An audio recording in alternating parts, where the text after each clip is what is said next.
RJ kids. कहाणी दलाल आणि शेतकऱ्याचा व्यवहार.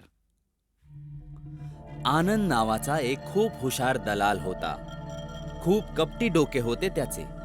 लोकांना मूर्ख बनवून कमी पैशात जमीन विकत घ्यायचा आणि जास्त किमतीत विकायचा, हाच त्याचा धंदा होता. अरे चंपक, ह्या शहरातल्या सगळ्या जमिनींचा व्यवहार तर झाला. इथे काही मज्जा येत नाहीये. किती तुकडे तुकडे करणार. आता जरा गावाकडे वळूयात. थोडे मोठे व्यवहार करूयात तिकडे जाऊन. हो मालक, खरं बोललात तुम्ही. इथे तर कमाणी आठाण्याची आणि खर्च रुपयाचा आहे. तसाही चंपकचा नियम आहे, जिथे मालक जाणार तिथे चंपक सोबत जाणार. किती पण खा, ढेकर येतच नाही. असं वाटतंय की तुझी भूक माझ्यासारखीच वाढत आहे. चल, सामान बांधून घे आणि गाडीत टाक. आपण रामपूरला चाललोय. कमी भावात घेऊ आणि सोन्याच्या भावात विकू आपण. जसे मालिक म्हणतील. चंपक सुद्धा आनंद सोबत राहून लालची झाला होता. गाडीत सामान ठेवून तो आपल्या मालक आनंद सोबत रामपूरला निघून जातो. गावाच्या 2-3 शेतकऱ्यांचा व्यवहार ते अगदी सहजपणे करतात. हे देवा, या शेतकऱ्यांना काय झालंय? थोडासा त्रास काय झाला? आपल्या पूर्वजांची जमीन विकायला चाललेत हे. जर सगळे शेतकरी असंच करायला लागले तर अन्न कोण पिकवणार? माणसं कशी जगणार? बाबा, आता शेतीत ठेवलंच काय आहे? ना पाऊस होतोय ना अन्न पिकत आहे. आपण कधी कधी उपाशी पण राहतोय. तर आपण आपल्या रोडच्या बाजूची जमीन त्या दलालाला विकूयात की? थोडे पैसे येतील, थोडं कर्ज चुकवू शकू आणि बाकी पैशात आपले बाकीचे आयुष्य घालवू. हे बघ अजय, माझ्या जीवात जीव असेपर्यंत हे नाही होणार. भलेही आपण उपाशी मरू, पण जमिनीचा व्यवहार कधी नाही करायचा. मला माहिती होतं तुम्ही कधीच ऐकणार नाहीत. तुम्हाला मला कधी आनंदी बघायचंच नाहीये बाबा. अजयच्या डोळ्यात रामूने भूक वाचली होती. रामूला हवे होते की जमीन न विकता अजयचे डोळे उघडले पाहिजे, म्हणजे साप पण मरेल आणि काठी पण तुटणार नाही. म्हणून तो अजयला बोलतो, ठीक आहे, जशी तुझी इच्छा. ओ बाबा, मी खूप खुश झालो. मी उद्याच त्या दलालाला आपल्या घरी घेऊन येतो. तुला जसं योग्य वाटेल ते कर. अजय खूप आनंदात दुसऱ्या दिवशी दलालच्या ऑफिसमध्ये पोहोचतो आणि दलालला म्हणतो, नमस्कार, माझं नाव अजय आहे. मी माझ्या जमिनींविषयी बोलायला आलो आहे. हो हो भावा, बोला, काय बोलायचंय? ते रोडच्या बाजूला माझा एक जमिनीचा तुकडा आहे. हायवेच्या बाजूची जमिनीचे नाव ऐकताच स्वतः आनंद उठून बाहेर येतो आणि अजयशी बोलायला लागतो. काय बोललात तुम्ही? रोडच्या बाजूची जमीन किती आहे? फार काही जास्त नाहीये, 2 एकर असेल.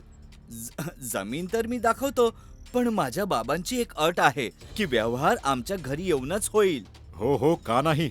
एकदा जमीन आम्हाला आवडू दे, मग आम्ही कुठेही यायला तयार आहे. काय चंपक, काय बोलतोस? बघा, सोन्याचा भाव मिळेल, सोन्याचा. आनंद सर, खूप उशीर झालाय.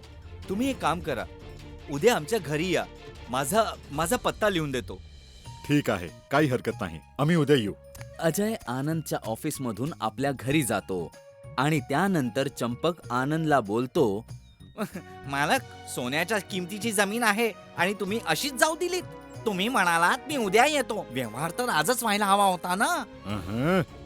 अरे वेड्या, रोडच्या बाजूची जमीन आहे म्हणून थोडं धीरेने घे. भलेही पूर्ण गावची जमीन नाही मिळाली, पण ह्या जमिनीचा तुकडा मी घेणारच. काहीही होऊ दे, मला हा तुकडा हवाच आहे. दुसऱ्या दिवशी आनंद आणि चंपक अजयच्या घरी येतात आणि बाबांशी बोलायला लागतात. रामू त्यांचं हसून स्वागत करतो, पण आनंदच्या चेहऱ्याला बघून त्याचा लोभीपणा आणि खोटेपणा रामूच्या लक्षात येतो. अरे रामूजी, हे तर शहरातले खूप मोठे दलाल आहेत. ते तर तुमचे नशीब आहे की ते या गावात आले आहेत. नाहीतर या गावाची जमीन घ्यायला कोणी दुसरा दलाल तयारच नव्हता. बरं झालं, तुमच्यासारखी मोठी लोक आमच्या गावी आली.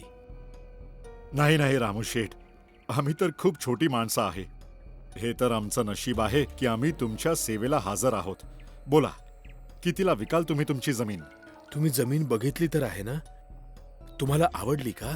अरे भाऊ, आवडली आहे म्हणून तर इथेपर्यंत आलो आहे. आम्ही कालच येणार होतो, पण अजय बोलला खूप उशीर झाला आहे आणि बाबांशी बोलायला सकाळी यावं लागेल. तर म्हणून तुमचा मान ठेवण्यासाठी आम्ही सकाळी आलो आहे. माफ करा, मी आत्ता आलो. अरे रामूशेठ, तुम्ही मध्येच बोलणं सोडून चालला आहात. काही अडचण आहे का? अहो नाही, असं काहीच नाहीये. तुमच्या चहा पाण्याची सोय करतो जरा, ठीक आहे ना? रामू उठून निघून जातो आणि घराच्या मागे जाऊन आपला मित्र देवधर ह्याला फोन लावतो. देवधर एक नामांकित नाटक कंपनीमध्ये कलाकार असतो.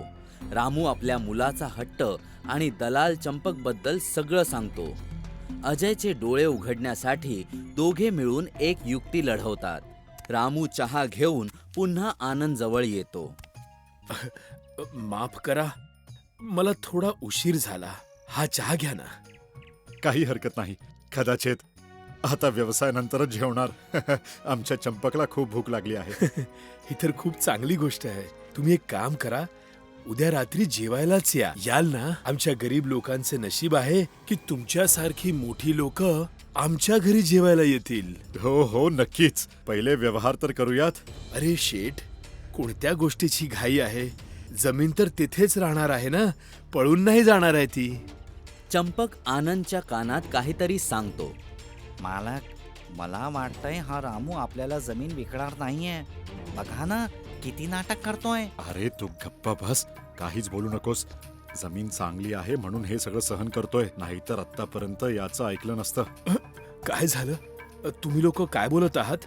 काही अडचण आहे का? नाही रामू शेठ, काहीच अडचण नाहीये. जसं तुम्ही ठीक समजाल. आम्ही उद्या जेवायला येतो आणि तेव्हाच व्यवहार करूयात. चंपक आणि आनंद रामूच्या घरून निघून जातात आणि रामूचा मुलगा अजय रामूला बोलतो. बाबा, एवढा मोठा माणूस आपल्या घरी चालून आला होता. ते कुठेही जात नाहीत. ते आपली जमीन बघून आपल्या घरी आले होते आणि तुम्ही व्यवहार नाही केला. त्यांना उद्या बोलवलं. बाळा अजय, जर मला व्यवहार नसता करायचा तर मी त्यांना उद्या का बोलावलं असतं? दुसऱ्या दिवशी संध्याकाळी आनंद आणि चंपक जमिनीच्या लोभापोटी रामूच्या घरी जेवायला येतात. अरे अजय शेठ, तुम्ही पण आमच्या सोबत जेवायला बसा. आता तर तुम्ही मोठे झाला आहात ना, करोडोमध्ये खेळणार, करोडोंमध्ये. अरे नाही, तुम्ही तर आमच्यासाठी देवासारखे आहात, पाहुणे आहात. पहिले तुम्ही घ्या. ठीक आहे. खूप मस्त जेवण बनलं आहे.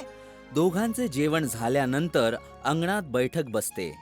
जमिनीच्या व्यवहाराच्या बैठकीत चंपक आणि आनंद काही वेगळ्याच भाषा बोलायला लागतात, जसं काही त्यांना कसली तरी नशा झाली आहे. काय झालं शेठ?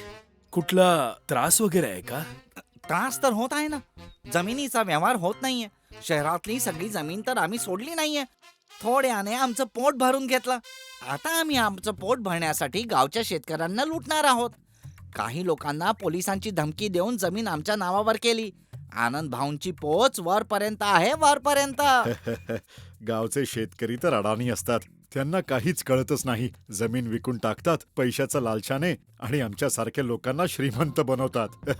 श्रीमंत.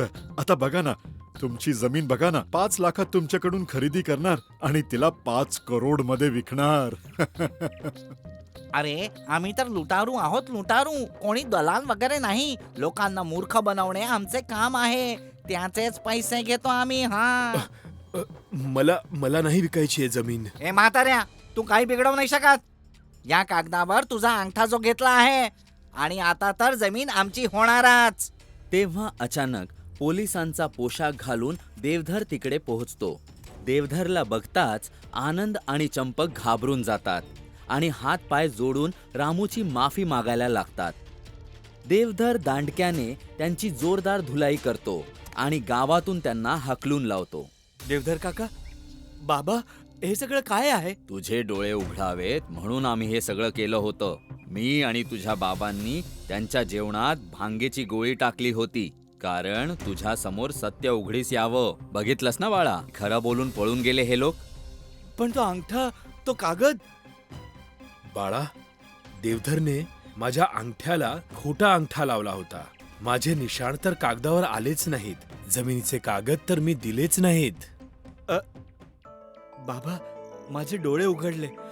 आता कधीच मी जमीन विकण्याची गोष्ट नाही करणार. मला माफ करा. गावाचे 3-4 शेतकरी येऊन रामूला दलालापासून वाचवण्यासाठी त्याचे आभार मानतात. डोक्याच्या शक्तीपुढे बळाचा प्रयोग नेहमी विफळच ठरतो. शक्तीपेक्षा नेहमी युक्तीच श्रेष्ठ